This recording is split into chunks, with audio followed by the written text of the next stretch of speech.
میں غلط نہیں کہہ رہا، آپ کو خود ہر بات سمجھنی چاہیے، لیکن آپ نے تو شاید کوئی بھی بات خود نہ سمجھنے کا تہیہ کر رکھا ہے۔ ذرا اپنے حلیے پر غور کریں اور آپ اسی حالت میں میرے ساتھ باہر نکل آئیں۔ کم از کم بالوں میں برش کرنے کی زحمت ہی کر لیتی۔ اس کے سر جھکا لینے پر وہ مزید بولے، جانتی ہیں شاپنگ سینٹر میں مجھے اپنا ایک بہت پرانا ساتھی نظر آیا جس کی مجھے برسوں سے تلاش تھی، لیکن محض آپ کی وجہ سے میں اس سے نہ مل سکا۔ وہ کہنا چاہتی تھی میری وجہ سے، لیکن آواز نے ساتھ نہیں دیا، بس اپنی طرف اشارہ ہی کر سکی۔ ہاں، آپ کی وجہ سے۔ کیا امپریشن پڑتا اس پر آپ کا؟ ملگجا شکن آلود لباس، بکھرے ہوئے بال اور چہرے پر چھائی بیزاری۔ میں جانتا ہوں ربیہ بیگم کہ آپ کو مجھ سے یا اس گھر سے نہ دلچسپی ہے نہ کوئی سروکار، لیکن اس کا یہ مطلب نہیں ہے کہ آپ ہر وقت اپنے عمل سے اس کا اظہار بھی کریں۔ اس کی آنکھوں میں ڈھیر ساری نمی اتر آئی، جسے چھپانے کی خاطر پہلے پلکیں جھپکیں پھر رخ موڑ گئی۔ امی کے سامنے بھی مجھے جواب دہ ہونا پڑتا ہے، وہ سمجھتی ہیں میں آپ کا خیال نہیں رکھتا، کم از کم ان کے سامنے تو مجھے سرخرو کریں۔ میں جانتا ہوں کہ آپ اس گھر میں کچھ وقت کی مہمان ہیں، لیکن سب لوگ نہیں جانتے، اس لیے خدا کے لیے تکلف چھوڑ دیں، جبرن ہی صحیح اس گھر کو اپنا گھر سمجھ لیں اور اسی طرح رہیں جس طرح میری بیوی کو رہنا چاہیے تھا۔ وہ کچھ دیر کے لیے خاموش ہو گئے کہ شاید وہ کچھ کہے، لیکن وہ اسی طرح رخ موڑے خاموش کھڑی رہی۔ کیا میں امید رکھوں کہ آئندہ مجھے کوئی بات سمجھانے کی ضرورت پیش نہیں آئے گی؟ آپ خود خیال رکھیں گی؟ جواب میں ہنوز خاموشی تھی۔ آپ شاید میری زبان نہیں سمجھتی، مجھے ثاقب حسن سے کہنا پڑے گا، وہی شاید آپ کو قائل کر سکے۔ میرے خدا، یہ کون سا مقام ہے؟ آنکھوں میں ٹھہری ساری نمی رخساروں پر اترنے لگی۔ اس کا دل چاہا کہ وہ یوں ہی رخ موڑے موڑے کمرے سے اور پھر اس گھر سے ہی نکل جائے، کہیں دور جہاں کوئی نہ ہو، یا صرف شہروز احمد یا پھر صرف ثاقب حسن۔ اسٹڈی کا دروازہ کھلنے اور پھر بند ہونے کی آواز نے اسے اطمینان دلانے کی کوشش کی کہ اب کمرے میں تنہا رہ گئی ہے، لیکن نہ وہ سینے میں دبی سانس کو خارج کر سکی اور نہ ہی پلٹ کر دیکھنے کی ہمت ہوئی۔ آہستہ روی سے بیڈ تک آئی اور پھر تکیے پر سر رکھتے ہی ضبط کے بندھن ٹوٹ گئے۔ آنسوؤں کو روکنے کی ساری کوششیں ترک کرتے ہی جیسے سیلاب اتر آیا تھا۔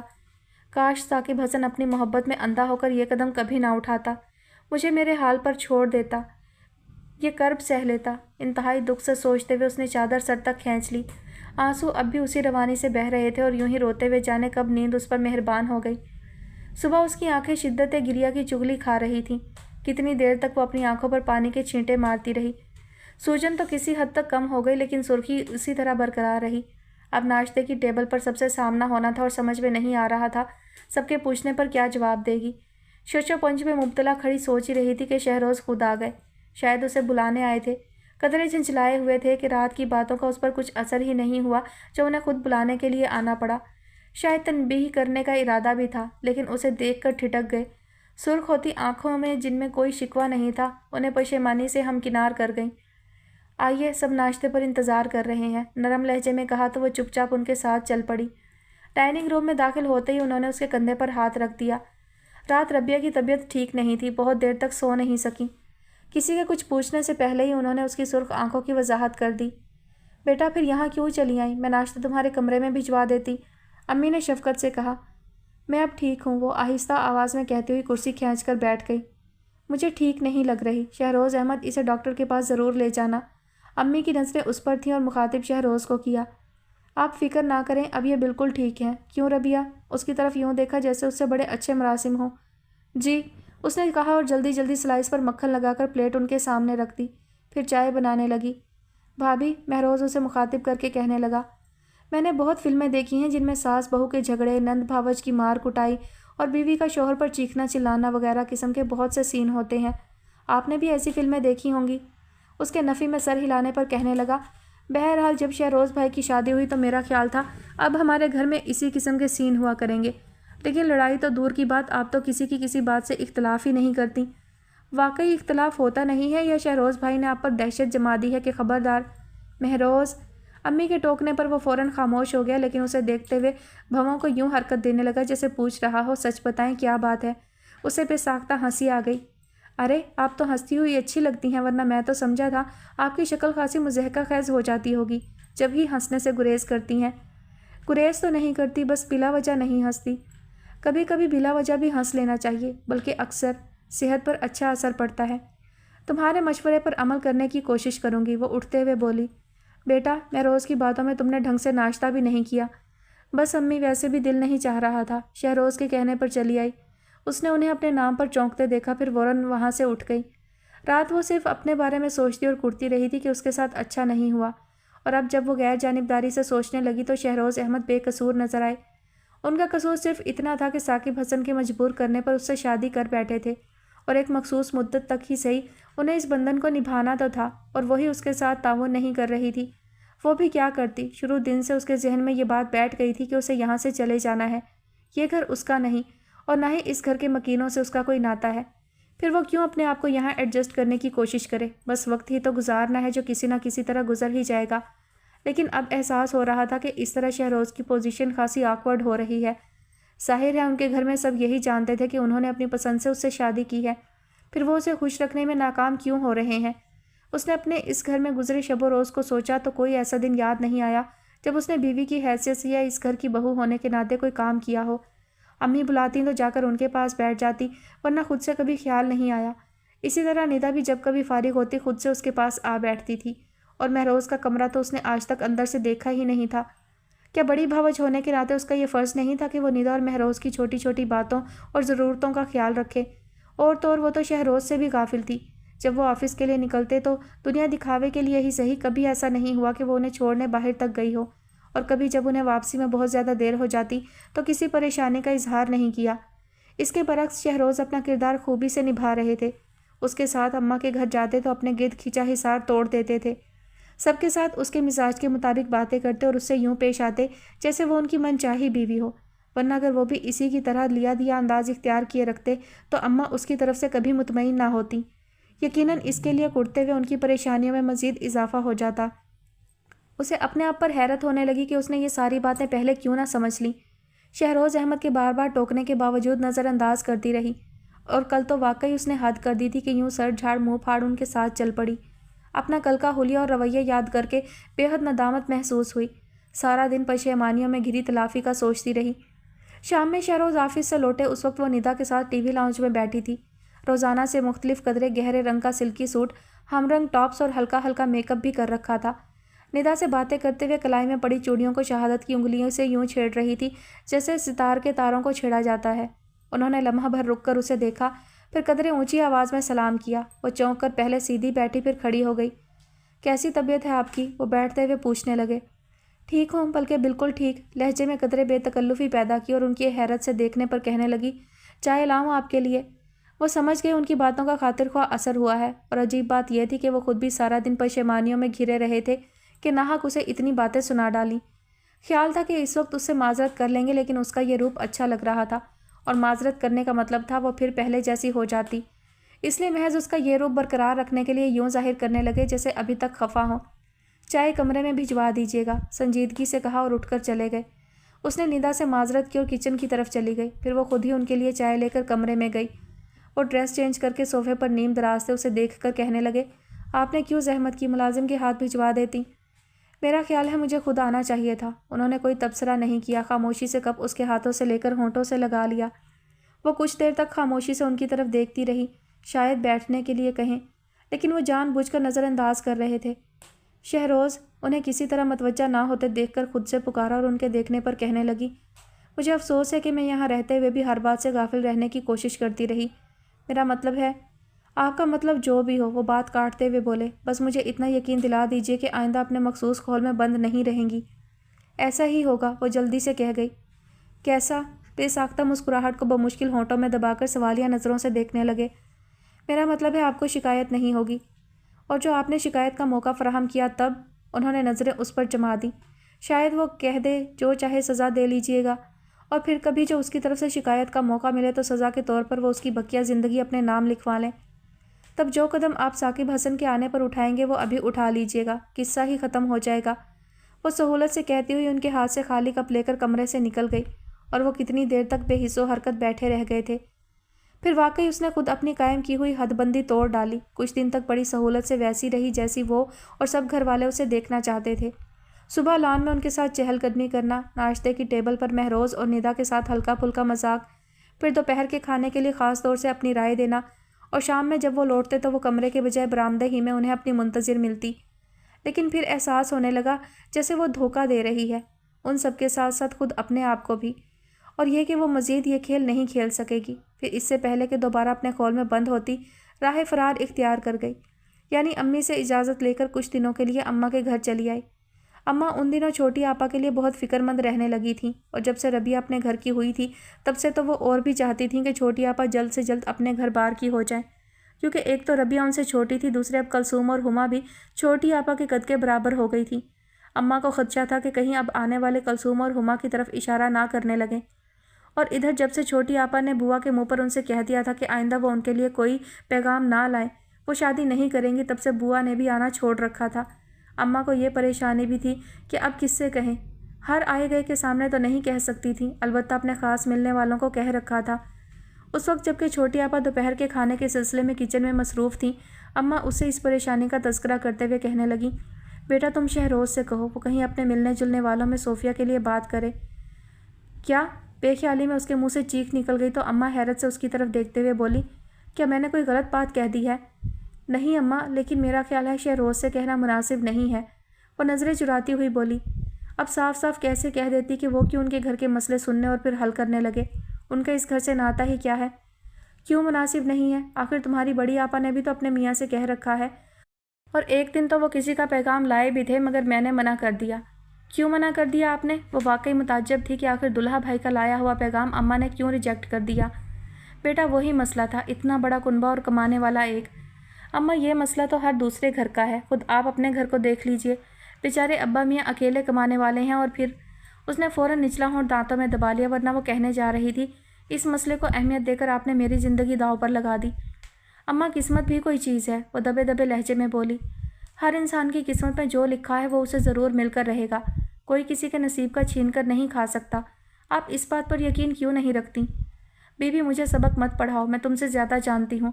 اماں نے کبھی ابا میاں کو اس موضوع پر زیادہ نہیں بولنے دیا تھا، اسے کیسے بولنے دیتی؟ اسے چپ کرا کر کہنے لگی، تمہیں اگر شہروز سے بات کرنے میں کوئی اعتراض ہے تو میں خود اس سے کہہ دیتی ہوں۔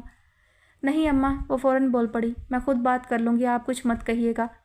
ٹھیک ہے، لیکن یاد سے کہنا، اور اگر ہو سکے تو اپنی ساس سے بھی تذکرہ کر دینا، وہ مجھے اچھی عورت لگتی ہے۔